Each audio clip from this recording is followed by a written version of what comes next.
విశాఖలోని international cricket stadium కి రాజశేఖర్ రెడ్డి పేరు తొలగించడంపై వైసీపీ శ్రేణులు ఆగ్రహం వ్యక్తం చేస్తున్నారు.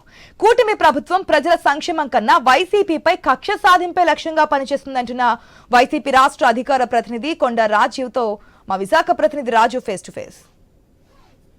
ఇంటర్నేషనల్ క్రికెట్ స్టేడియం అయితే ఈరోజు వివాదాలకు వేదికగా మారింది.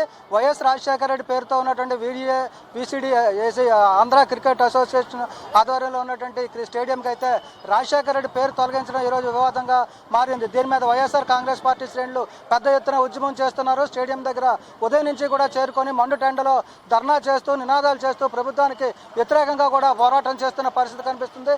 రాష్ట్రంలో ఒక కుసంస్కృతి కనిపిస్తుంది. వైఎస్ రాజశేఖర రెడ్డి పేరుని తొలగించి రాజశేఖర రెడ్డిని ప్రజల మనసుల్లో తొలగించే ప్రయత్నం జరుగుతుందంటూ కూడా ఇందాకలే ఇక్కడ పెద్ద ఎత్తున నినాదాలు చేశారు. అదేవిధంగా తీవ్ర స్థాయిలో ప్రభుత్వం మీద కూడా విమర్శలు చేస్తున్న పరిస్థితి. మరి దీనికి సంబంధించి కూడా అసలు రాష్ట్ర ప్రభుత్వం ఏం చేస్తుంది, అదేవిధంగా వైఎస్ఆర్ కాంగ్రెస్ పార్టీ ఎలాంటి పోరాటం చేస్తుంది తెలుసుకునే ప్రయత్నం చేద్దాం. మనతో పాటు వైఎస్ఆర్ కాంగ్రెస్ పార్టీ అధికార ప్రతినిధి కొండ రాజీవ్ ఉన్నారు. సార్ చెప్పండి, అసలు ఈరోజు క్రికెట్ దగ్గర స్టేడియం దగ్గరకు వచ్చి మీ రాజశేఖర రెడ్డి పేరు కోసం మీరు పోరాటం చేయాల్సిన పరిస్థితి ఏర్పడుతుంది. ఎందుకు ఈ పరిస్థితి వస్తుంది? ఈరోజు ఈ ప్రభుత్వం యొక్క చేతగాని చర్యలు, సిగ్గుమాలిన చర్యల వల్ల ఈరోజు మేమంతా కూడా మండు టెండల్లో సైతం లెక్క చేయకుండా వైఎస్ రాజశేఖర రెడ్డి గారి అభిమానులు, వైఎస్ఆర్సీపీ కార్యకర్తలు పెద్ద ఎత్తున వేలాది సంఖ్యగా ఇక్కడికి వచ్చాం. ఎందుకు వచ్చామంటే వైఎస్ఆర్ అనేటువంటి పేరుని తొలగించారు ఈ స్టేడియంకి. వైఎస్ఆర్ అనేది పేరు మాత్రమే కాదు, అది ఒక అభిమానం, అది ఒక ఆప్యాయత, అదొక చరిత్ర, అదొక భవిష్యత్తు. అటువంటి పేరుని టచ్ చేసి ఈరోజు సామాన్య ప్రజలు, వైఎస్ఆర్ అభిమానుల యొక్క కోప ఆగ్రహ ఆవేశాలకు లోనవుతుంది ఈ కూటమి ప్రభుత్వం. వారి యొక్క ప్రభుత్వ వైఫల్యాలను కప్పిపుచ్చుకోవడంలో భాగంగా ఈ రకంగా డైవర్షన్ పాలిటిక్స్ చేస్తున్నారు. ప్రతి నెల చూస్తే ఏదో ఒకటి డైవర్షన్ పాలిటిక్స్ చేస్తూనే వస్తున్నారు తప్ప ఇంకోటి కాదు.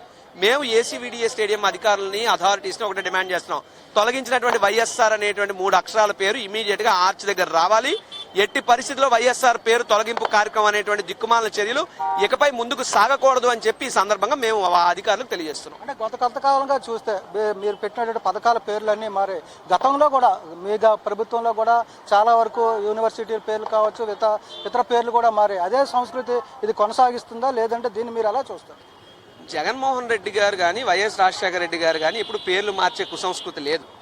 ఎన్టీఆర్ గారు బతుకున్నప్పుడు కానీ, ఆయన చనిపోయిన తర్వాత కానీ ఆయనకి ఏ విధమైనటువంటి గౌరవం ఇవ్వకుండా అవమానించి అవహేళన చేసి ఆయన చనిపోవడానికి మూల కారణం చంద్రబాబు నాయుడు గారు. కానీ ఆ ఎన్టీ రామారావు గారి గౌరవాన్ని ప్రపంచ ప్రఖ్యాతికి మళ్ళీ ఆ స్థాయికి తీసుకెళ్తూ ఆయన పేరుని ఓ జిల్లాకే పెట్టడం జరిగింది, జగన్మోహన్ రెడ్డి గారు ఎన్టీఆర్ జిల్లా అని చెప్పి. కానీ ఈరోజు చంద్రబాబు నాయుడు గారు ఈరోజు వైఎస్ఆర్ జిల్లాగా ఉన్న వైఎస్ఆర్ జిల్లాకేమో వైఎస్ఆర్ కడప జిల్లా అన్నాడు. మరి వైఎస్ఆర్ కడప జిల్లా అయినప్పుడు ఇది ఎన్టీఆర్ కృష్ణా జిల్లా ఎందుకు కాకూడదు? ఎన్టీఆర్ విజయవాడ జిల్లా ఎందుకు కాకూడదు? మీకు నచ్చినట్టు యూనివర్సిటీ పేర్లు మారుస్తూ, మీకు నచ్చినట్టు ఎక్కడ పడితే అక్కడ విగ్రహాలు తొలగిస్తామంటూ ఈ రోజు అధికారికంగా చేశారా, అనధికారికంగా చేశారా, లీగలా, ఇల్లీగలా, ఎవరు అధికారం ఇచ్చారని చెప్పి అక్కడ ఉన్నటువంటి పేర్లు ఆర్చి మీద తొలగించారంటే ఈ ఏ ప్రశ్నలు కూడా సమాధానం లేదు. సో ఖచ్చితంగా జగన్మోహన్ రెడ్డి గారి పాలన పార్టీలకి, కులాలకి, మతాలకి, ప్రాంతాలకి అతీతంగా జరిగితే చంద్రబాబు నాయుడు గారు, పవన్ కళ్యాణ్ గారు కూటమి పాలన పార్టీలతో సంబంధాలు, వారి పార్టీ వారు కాకపోతే ఎవరికి పథకాలు ఇవ్వద్దు అంటారు, వారి పార్టీ వారు కాకపోతే ఏ నాయకుల యొక్క విగ్రహాలు ఉండకూడదు అంటారు, వారి పార్టీ వారు కాకపోతే ఏ నాయకుల పేర్లు వీధులకో స్టేడియాలకో ఉండకూడదు అంటారు.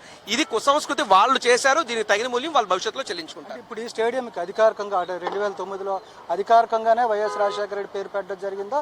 ఇప్పుడు దాన్ని అధికారికంగా తొలగించారా? మీరు దాని మీద ఒక క్లారిటీ మీకు ఎవరైనా ఇవ్వడం జరిగింది? మాకు ఇప్పుడు వచ్చి అధికారులు అయితే ఏ క్లారిటీ ఇవ్వలేదు. మీరు చూశారు, కొన్ని వేలాది మంది మేము వచ్చాం. మమ్మల్ని అరెస్ట్ చేయడానికో, మమ్మల్ని అడ్డుపడడానికో, మమ్మల్ని ఇంకో చేయడానికో పోలీస్ బందోబస్తు అయితే వచ్చింది తప్ప ఏసీవీడీసీ అధికారులు అయితే అక్కడ బయటికి రాలా, ఎవరు నోరెప్పలే. రాజశేఖర రెడ్డి గారి పేరు అధికారికంగా ఉంది అని అంటే అధికారంగా ఉంది కాబట్టి అంత పెద్ద విగ్రహం పెట్టారు. అధికారంగా ఉంది కాబట్టి టికెట్ల మీద డాక్టర్ వైఎస్ఆర్ ఏసీవీడీసీఏ స్టేడియం అని ఉంటుంది.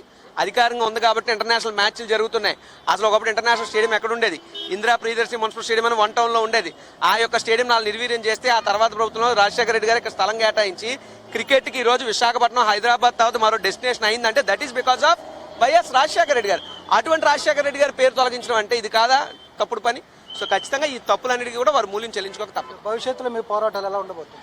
వారి నిర్ణయాల మీద మా పోరాటాలు ఉంటాయి. ఏదైనా సరే వారు ప్రజా వ్యతిరేక నిర్ణయాలు ఎప్పుడు తీసుకున్నా, ఎలా తీసుకున్నా, ఎక్కడ తీసుకున్నా పెను ఉప్పెనలా ప్రజల కోసం పోరాటం చేయడానికి పుట్టినటువంటి పార్టీ వైఎస్ఆర్ కాంగ్రెస్ పార్టీ. మా పోరాట పందాన్ని మేము కొనసాగిస్తాం. ఇది మొత్తంగా చూసుకుంటే ఏదైతే వైఎస్ఆర్ కాంగ్రెస్ పార్టీ ఆధ్వర్యంలో చేపడుతున్నటువంటి నిరసన కార్యక్రమాలు ఏవైతే ఉన్నాయో దానికి సంబంధించి కూడా గతంలో కూడా ప్రభుత్వం పూర్తిగా వైఎస్ఆర్ కాంగ్రెస్ పార్టీని నిర్వీర్యం చేయాలని చెప్పి కుట్రలు చేస్తుంది.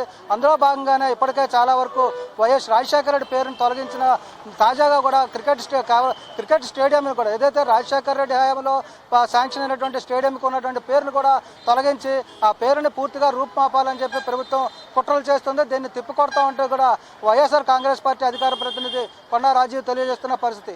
వీడియో జర్నలిస్ట్ స్వామితో రాజు, ఐ న్యూస్, విశాఖపట్నం.